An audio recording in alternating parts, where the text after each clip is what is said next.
Acne মানে তো ব্রণ, তাই না? আমরা একনি ফেসিয়াল করছি। আচ্ছা, আপনি কি ফেসিয়াল করছেন? নরমাল ফেসিয়াল করছেন।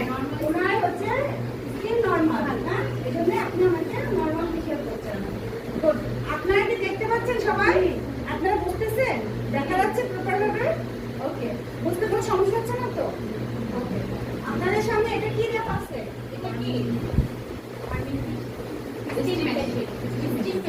আচ্ছা, আমরা এটা হচ্ছে স্টিম মেশিন। আপনারা সবাই দেখে নেন। এই স্টিম মেশিন দেওয়ার নিয়ম আছে। এই নিয়মগুলো আমরা পরবর্তী ক্লাসে শিখাবো, ঠিক আছে? সব স্কিনে একই রকম স্টিম দেওয়া যায় না, কম বেশি করে স্টিম দিতে হবে। তো সেটা নিয়ম মাফিক আমি দেখাই দেবো। ওকে, ঠিক আছে।